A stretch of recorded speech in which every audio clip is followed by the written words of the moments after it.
You know, San Francisco in 1906 was razed to the ground by the earthquake and fire.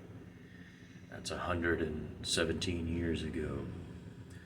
And in the times, 10 decades, 12 decades, since it's changed a lot. That's because its ethos is a kind of changing environment.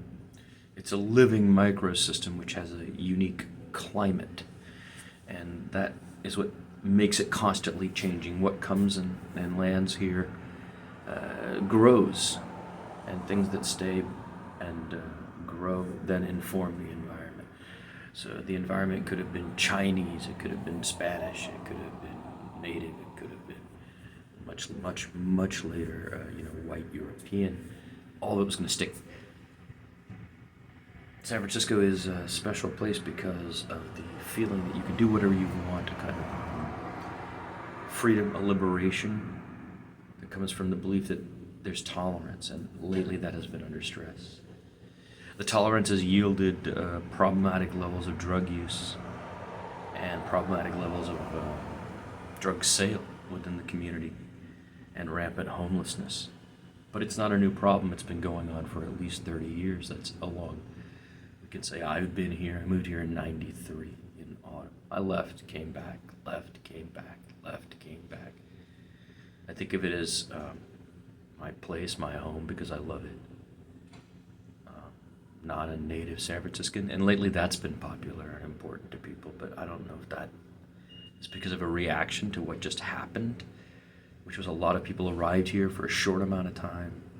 They were really negative about many things. They were very isolated. They didn't learn about the town as much as they did just trying to transform it. And then as they're leaving with aspersions, casting aspersions on things that are here and how things are here. So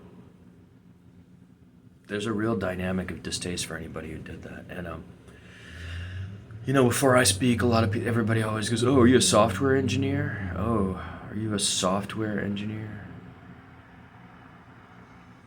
It used to be, "Oh, are you a doctor? You must be a doctor up at UCSF." Because I'm Indian, right? Nowadays, in the last decade, it's, "Oh, are you a software engineer? Are you a coder? Oh, are you a programmer?" Because of people's need to fit people in boxes for some reason, there's this thing about new immigrants, right? And right now, if you're Indian, the last 15 years, it's been the transition from doctor to computer programmer to now presidential candidate with this idiot. God, he's so... Please don't vote for that Indian dude, that Indian American guy. And no, I'm not a software programmer. I am. I don't program software, and I'm not a surgeon. I'm not a doctor. I know a lot of science, probably a lot more science than anybody not trained in the sciences, but that's because I like learning, and my parents were scientists.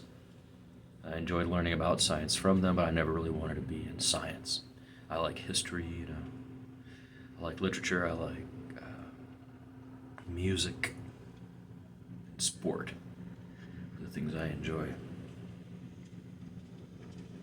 And recently I've been thinking about how, since I'm not in social media, and I'm not even reading the newspapers this week or this month, I've been just not connecting. And one of the reasons why is because I want to formulate my own presence in this universe and project that, and I don't want it informed by the insanity of the simulation.